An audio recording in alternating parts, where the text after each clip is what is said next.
I'm Charlie from cookingsecretsformen.com, and we're continuing our series, Cooking with Milwaukee Community Leaders. And I'm very pleased to have as my guest today, Thelma Sias. Thelma?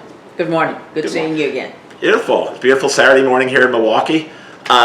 You're the president of the Sias Group, and we'll talk about that, and we'll talk about your work in the community when we entered these for the majority of your career. Yeah. But I want to start at the beginning. I want to start with your growing up years, your formative years. So you're born in Mississippi. Yes. Raised on a family farm.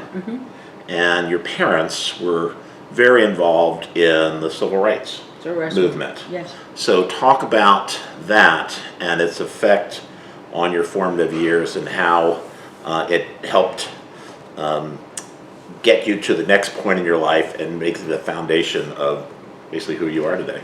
Well, I'm very proud to tell people day in and day out that I was born in a small unknown town called Myersville, Mississippi, heart of the Mississippi Delta. Had the honor to be raised by both of my parents, my mother and father, the late Roosevelt and Pauline Sias. I am one of 11 children, the fifth of 11 and the second of 5 girls. And my parents raised me on a farm in Mississippi, a farm of land that we own, 387 acres of land. Oh. So my dad taught me how to drive a tractor. My father would take me squirrel hunting with him, and my father showed me how to use a 30-30 rifle. So if you want to bring it, I got the background in that. And because my parents... I'm glad I'm a friend of yours. Because my parents owned land at a time when it wasn't popular for black farmers to have it, there were times, Charlie, my father planted cotton. And there were times we would stay out of school sometimes 6 weeks because we had to pick the cotton because my father couldn't get the FHA loan to be able to rent a combine. And I never forget one day we were picking cotton, we would hire other people to pick as well. The school bus came on the end where we were, and the kids out of the bus were screaming and yelling, making fun, calling my name, my brothers and sisters' name. Oh, Thelma and Jean and Jackie, them. They didn't come to school this week, and they didn't come last week because they're in the cotton field. Look at them in the cotton field. And I was humiliated and embarrassed by that. And I can still see and hear my father's voice. My father came over. My parents always called me Ann. That's why I'm Thelma A. Sias. My father came over and said to me, he said, Ann, your mother and I feel bad that we have to keep you all out of school. But we explained to you all that we couldn't get the loan. He said, the kids making fun of you on the bus are going to plantations. You're picking cotton on your own soil. So the strength of who my parents were and their actions helped to build what I call a foundation around me. Yeah. That I can stand up when the punches are hard, that I can speak out when other people think it should be said, because I've seen the model so well. The idea that my parents raised 11 kids, sent us all off to college with a combination of academic degrees and athletic opportunities, but they still believe that a world should be better. And even though they had to take chances and risk to make that betterment, they stood up for it. And they said to us every day, my parents raised us every day with a basic principle. Treat every person you meet with the same dignity and respect you so desire. They sound like wonderful parents, and that the stories that we've talked about in the past, they certainly set the foundation for who you are today. Yes. So let's talk about the next steps. You went to college in Atlanta, at Clark College, got a bachelor's in political science. Minor in English, yeah. Oh, minor in English, okay. So, and then you found your way to Wisconsin, up in Green Bay, I believe. Yes. In Green Bay. And then eventually migrated down here in Milwaukee to work for an alderman. Yes. So talk about that post-college part of your career.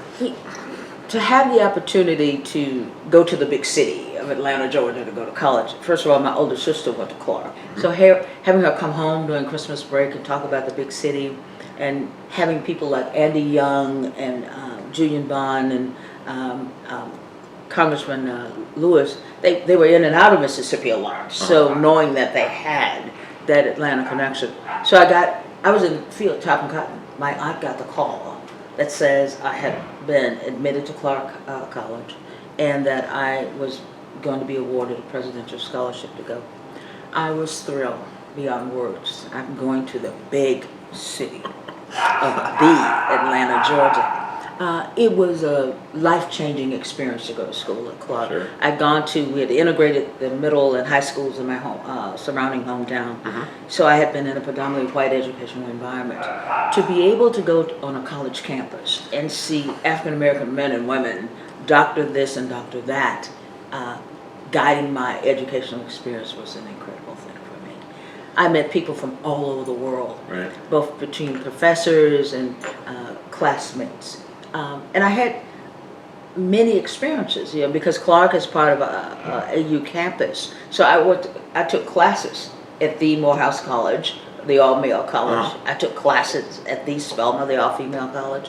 And I got the opportunity in my freshman year to meet Marty, Dr. King's son, Martin, the third. And I never forget that Marty took me to the house. And I walked in, and there were all of Dr. King's shoes beside the wall where he marched from one part of the country to the other. And even today, he and I talk a lot about how his father was gone so much and how other people would cry and react about their dad, and he cried because so often he was gone. So I went to school in Atlanta. I got an opportunity because I was majoring in political science. I spent a lot of time in political activities. My lead professor believed that we should have real college experiences. Right. So I worked on Andy Young's first campaign when he ran for the U.S. Congress. We lost that campaign, but we learned a lot about how to campaign. I worked on Maynard Jackson's bid when he ran for mayor of the city. Right. And I had an experience. He won that, right? He won that. Yeah. The mayor. But I got an experience to go my junior year in college, at the end of my junior year, the beginning of my senior year, to go to Washington, D.C. We were sponsored by Andy as congressional interns. And I worked for then Congressman Walter Fauntroy. And My hometown delegate. That's him. And Andy sponsored, Congressman Young sponsored us, so he lived in the building, and we would go over and eat because college students, we didn't have any money. And so he said he was having guests that evening, so we had to be on better behavior. The doorbell rang, and this person walks in, and the voice says, "Hello, Congressman Young, how are you today?" It was Congresswoman Barbara Jordan. All I could think about, how many times have I listened to her tapes to hear her voice, and there she said, just this commanding resource of a person. And so I've been exposed to and experienced with some of the most extraordinary leaders of our time. And I will never forget the little thin Congresswoman Shirley Chisholm. She could rouse up a room. She really could. So after having that congressional experience, I came back to campus. I graduated, and on graduation, my mother and my grandmother took a plane for their first time and came to Atlanta. I was going through some things at the house here in Milwaukee, and I found the photograph of my mother on one side of me and my grandmother on the other side of me. Oh, cool. It was the idea that all of their doing and all of their doing without, they were there sharing that big moment with me. And everyone wanted to, of course, stay on in Atlanta. I got a call that says they want to interview me to bring me out to a college campus to manage the recruitment and retention of minority students. Well, it was in Green Bay, Wisconsin. I'd never been to Green Bay. So I get off the plane in Green Bay, Wisconsin. And party time is party time for real. They kept asking me about these Green Bay Packer names, and I didn't know what they were talking about because I was Pittsburgh Steelers fan, so I didn't. Dallas Cowboy, I didn't know what they were talking about.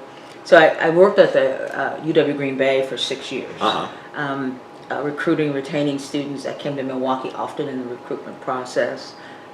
Made some incredible friendships and relationships with.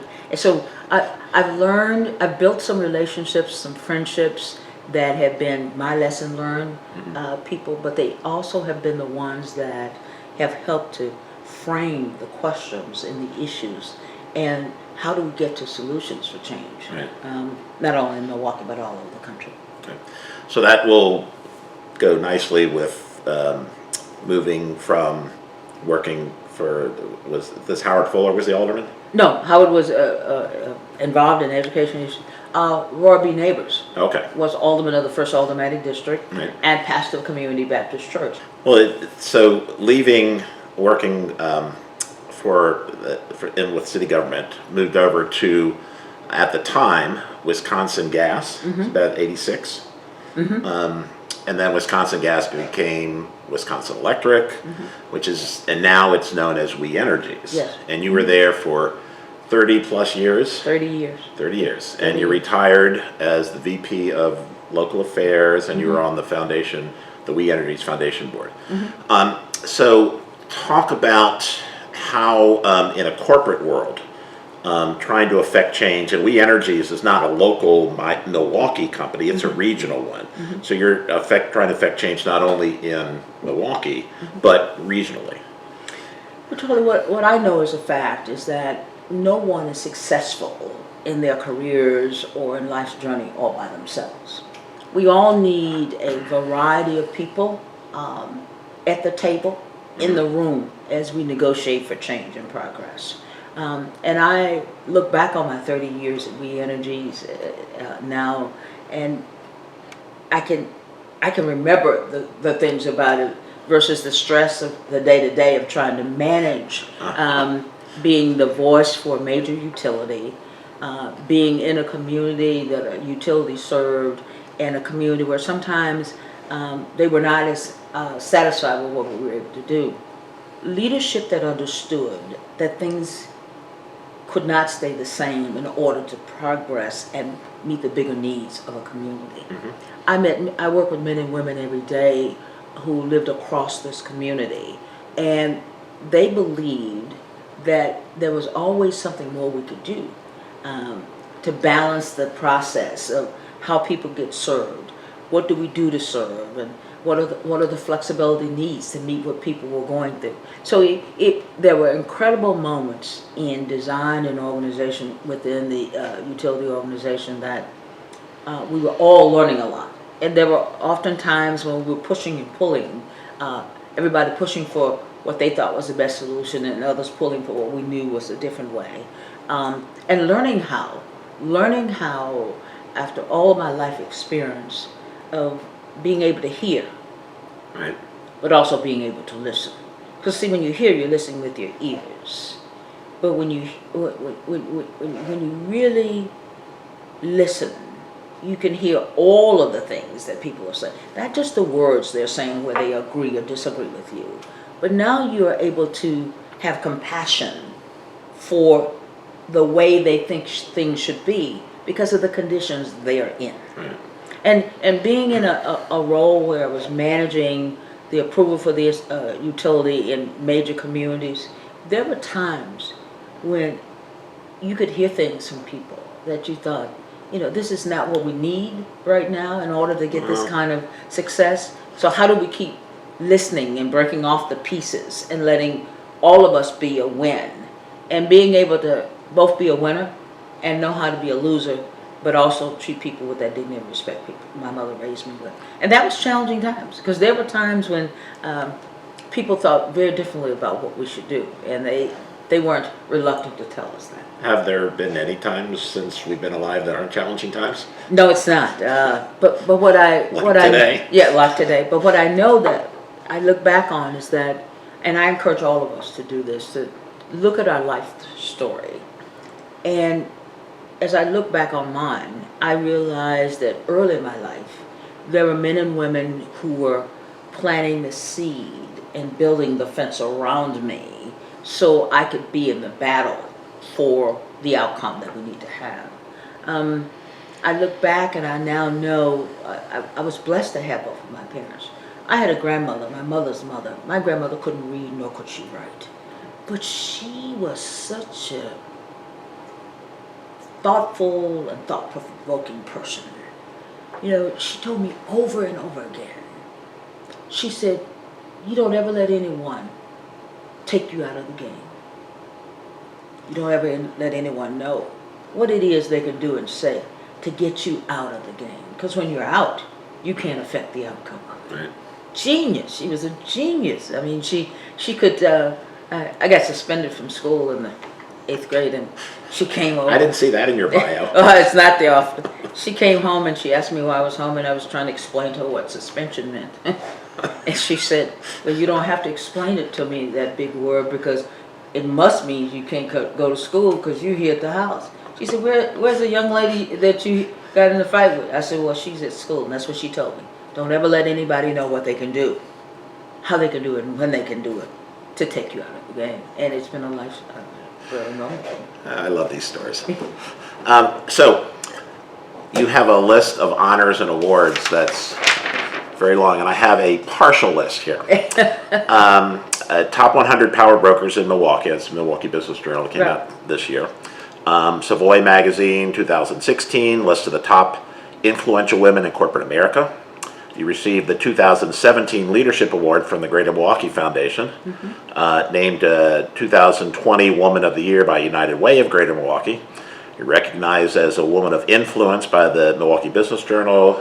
Milwaukee Urban League established the Thelma Sias Fellows of Distinction Award in your honor, and the list goes on. It's quite the list. So since you retired from We Energies, you've started your company, the Thelma, the Sias Group. So talk a little bit about the things that you're working on, the things that are important, and the things that you might want to see accomplished in both the short term and longer term. Well, Charlie, I have appreciated any and all of the awards recognitions I've received. But each time I've accepted an award, I say the same thing. I am the person sitting with you now, and as I've stood at podiums, because of the hard work of men and women who come before me. Right. My parents and so many others. And because I have worked for 30 years with some talented both men and women that have pushed me forward and given me opportunity and exposure. And because I have had the support of my husband, Steve Adams, who is the love of my life, my greatest cheerleader, and the one who will pull my coattail more times than I want to pull. But he is the strength beneath my wings. So I, after finishing, retiring, I spent a lot of time doing public speaking. So the Sias Group is my umbrella to move about the city, the state, and the country, talking about significant issues. And significant issues for me is the inclusion of women in leadership, is the inclusion of a diversity of women in leadership, and an inclusion of women from a diverse background in diverse areas of leadership. We are still living in a time where there are some people who think that there's some jobs women shouldn't have. And we're still living in a time when there's question about the power of a woman in leadership. You know, I spent, in my 30 years, I've had people tell me about I shouldn't have a job because of my gender, and I shouldn't have a job because of my race. I shouldn't have a job because of my age. So I'm spending time trying to build the foundation around the men and women who get it, and let's build the next generation that will get it, and the next generation and the next. I've always enjoyed politics. I used to think I wanted to run for political office until I became a congressional aide and spent time in the real world of politics. Right. So I spent a lot of time in political environments, supporting political candidates. In fact, you previously had Congresswoman Gwen Moore on. I'm a part of the Finance Committee for Congresswoman Moore. I spent a great deal of time with Senator Baldwin, pulling and looking at process. I still serve on a number of boards in Milwaukee, and I'm always working to look at what is it that we're doing from a national standpoint to be supportive to what the Boys and Girls Club need, United Way needs, the Sojourner Peace Center. So where I am now, I have greater flexibility and less restrictions and eyes watching what I'm doing, I think anyway. I'm trying to impact the capacity to build future generations of leaders. I'm a firm believer that none of us should stay in a role forever. Right. We must build the pipeline the capacity for future leaders in this community. We must be courageous enough, regardless of how successful we think we have been and believe that we have been, to pass that baton of leadership on to the next generation that must impact change. But in order to make sure we're passing it on to them so that they can impact change, we've got to get back out of their way. We've got to hear them. We've got to work along with them now. They too must get comfortable.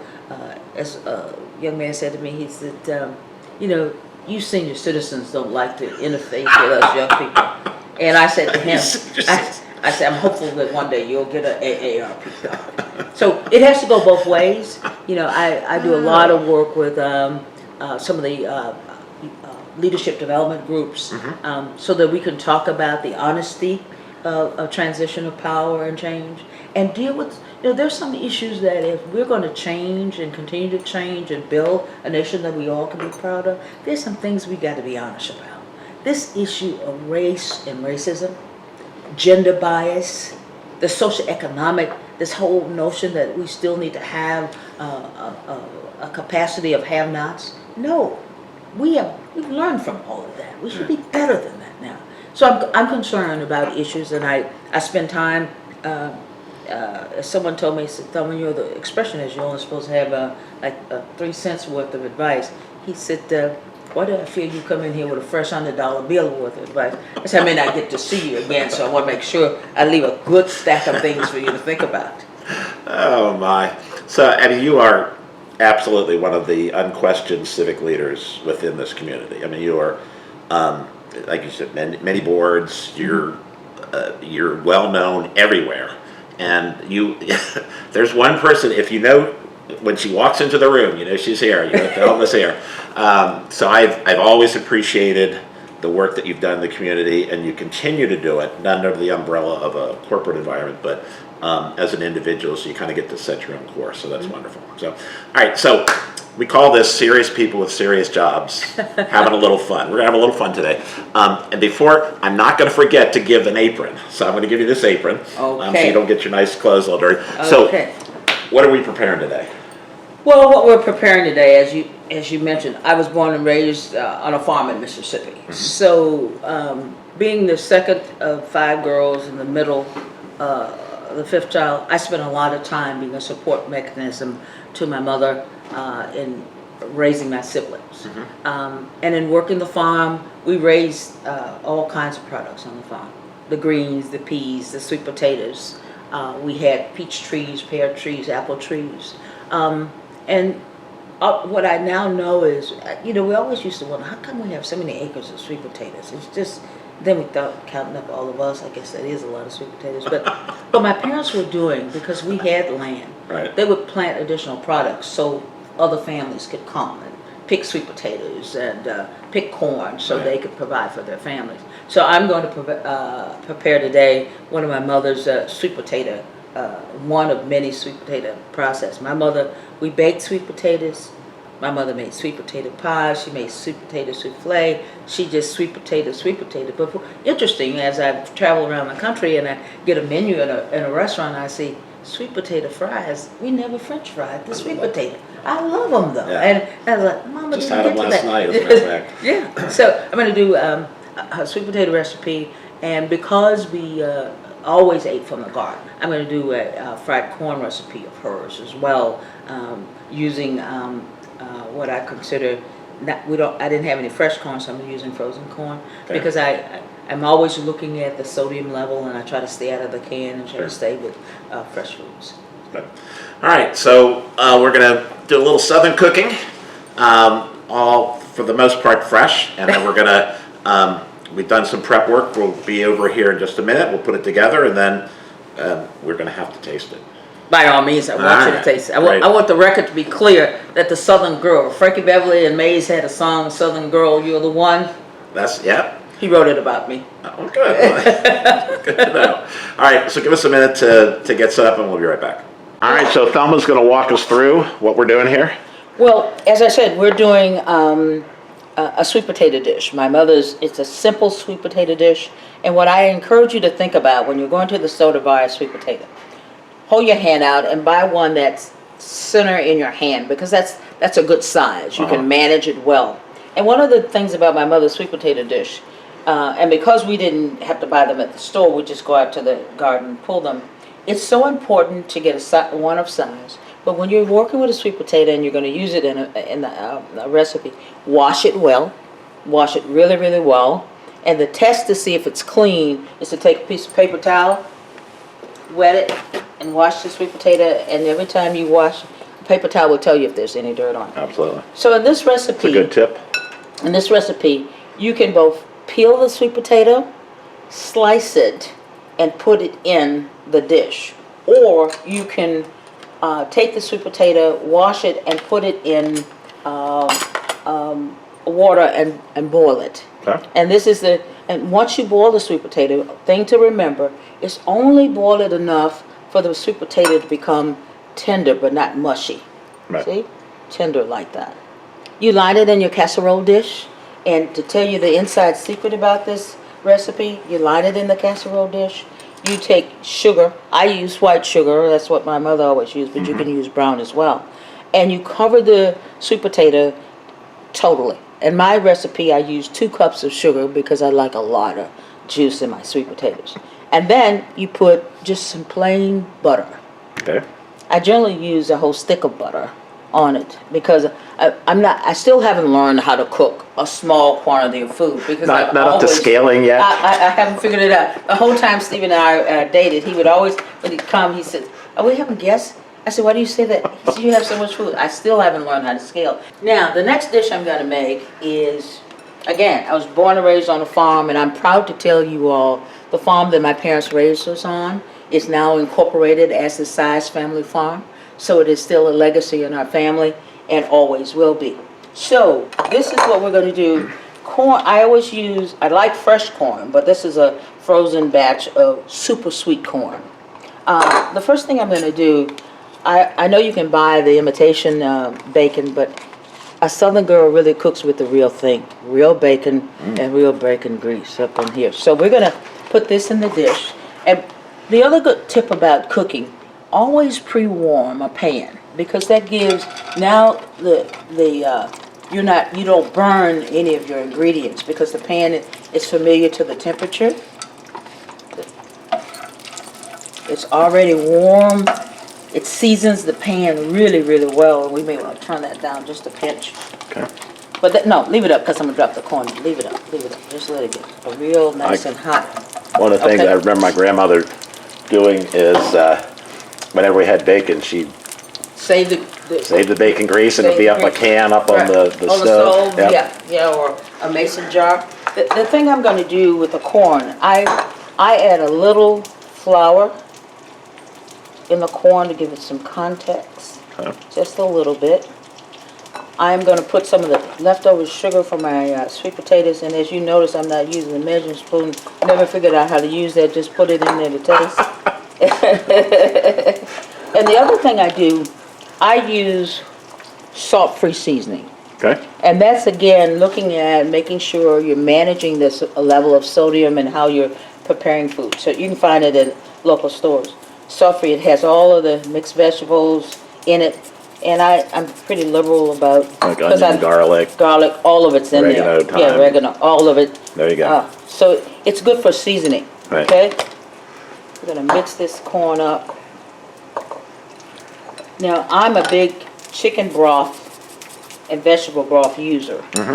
I didn't put any in there today, but we're going to just... You see how nice and crispy the bacon is? Yes. Good flavoring. There's a little extra oil in there. So when the corn hits the pan, now you know it's right, okay?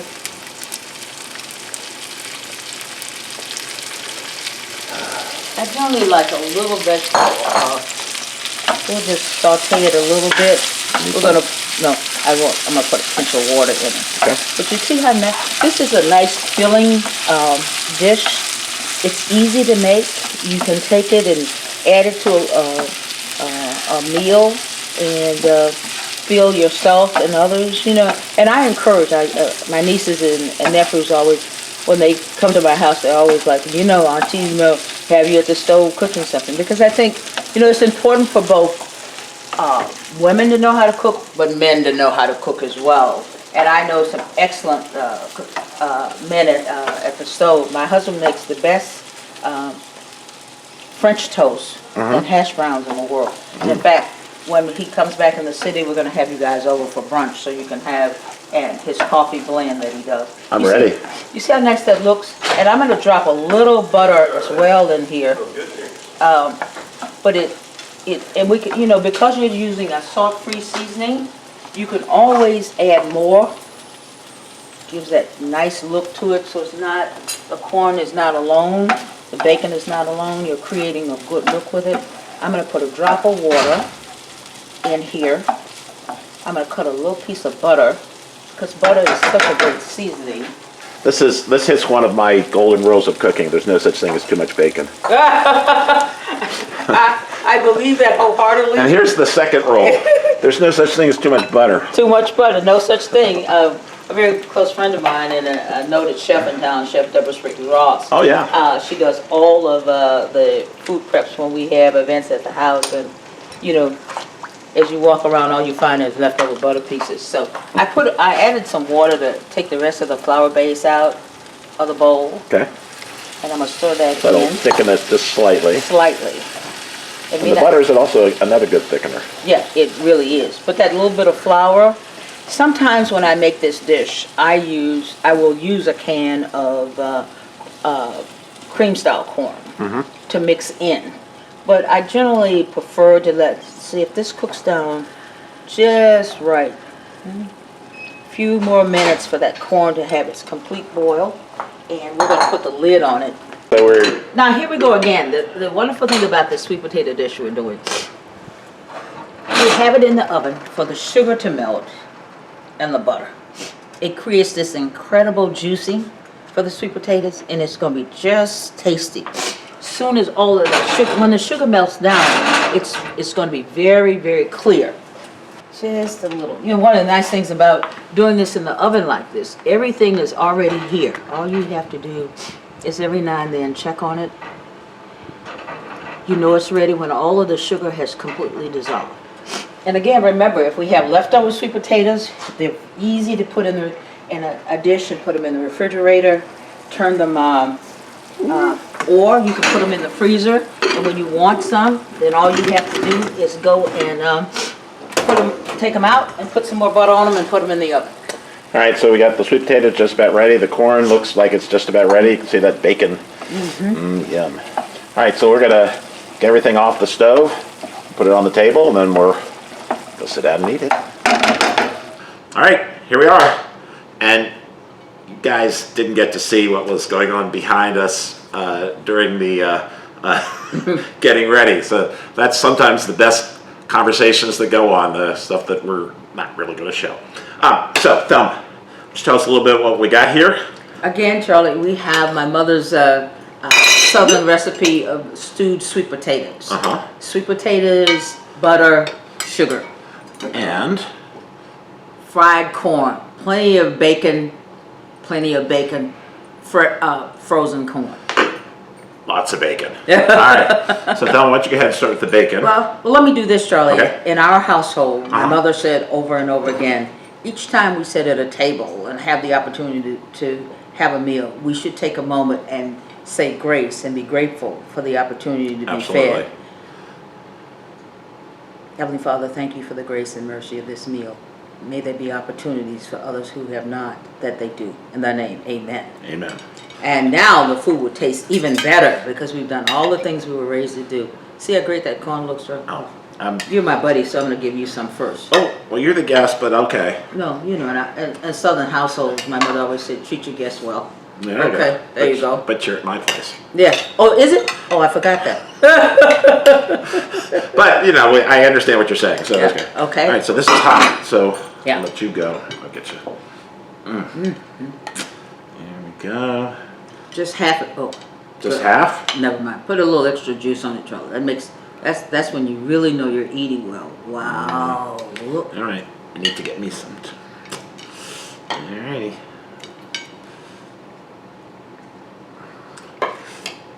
And I need to get this. All right. Here I've been comes the smelling test. this for as long as I've been cooking, so I'm ready to. And we have a cloth napkin and everything, Charlie. This is the moment. There we Oh, go. yeah. Yeah. I'm ready for the sweet potatoes, and they're not mushy. Could have stayed in just a little longer, but they have the right taste to them. I do like sweet potatoes. These are delicious. Thank you. Well, I better taste this corn and see if it's any good with all this bacon in it.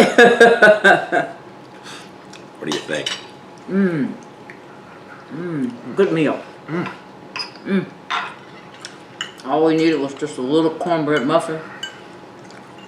And we've been right from the Sias farm itself, that experience, taking things that were raised in the soil. Do you make cornbread? Yes. We used to, because of the size of the family, my mother had this unusually large square pan, and my father was one of those guys that always had to have the corners. So there was always a lot of cornbread at our house. I love cornbread. Not as much in the summer, but definitely in the fall Yeah. and the Soup. winter. Soup with chili, with anything that even pretends to be from the South. You gotta have cornbread with it. Well, We didn't do bad with the corn, Charlie. Turned out well. the corn is, I don't know how to say it. It's so good. It almost overshadows the sweet potato, which is delicious. But the difference is there's no bacon in the sweet potato. There's plenty of bacon in the corn, which is. But what we've done here today, we've taken simple things, added a bit of flavoring and taste to it, and helped all of us know that a great deal of love and respect and dignity, even with the small things of food, can change the environment and the nature of things around us. So we spent the time getting in good trouble today to make a beautiful meal. We had a great time. So Thelma, thank you so much for coming out today. It's a treat. I'm looking forward to having you at the house when we put the real stuff on. I'm looking forward too. Yes, it's. I mean, the work that's being done in the community by you and the people that you're surrounded with, and the various boards and organizations that you're aligned with. I mean, every day you're working towards making our city a better place, and it is so appreciated. And hopefully, Milwaukee is your home for the long haul, and you're not going to be like some people that are going to end up moving. Well, and I thank you so much, and I want to say thank you to you for having the vision to create an ability to bring community leaders in and take something as familiar and as kind as food to be able to talk about leadership and the outcomes of things we want to have happen. So thank you for that. And the other thing I want to say, we all can make a difference. Absolutely. As small as we may think it is, it's a powerful difference in the lives of other people. So we all should get up every day asking ourselves that question, what is that difference? And it doesn't always mean we have to go out into a community of unfamiliar. If we pick up the phone with family and friends and simply say, how are you doing today? Right. What can I do? Here's some resources of things I think it could be helpful. And do it with that dignity and respect my mother and father raised us about. We can keep moving forward in a nation to continue to make it a great place to be. Absolutely. Well said. All right. Well, thank you so much to Thelma for coming by. We have this show every week. We talk to our community leaders, some at high level, some are down at the grassroots, really trying to affect change. But the difference, the commonality for all of this is people that are trying to make our city a better place, and it's so appreciated. So thank you so much. Appreciate all the support. Please like and subscribe.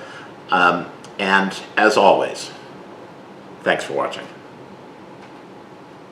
All right, we're out of here. Let's eat.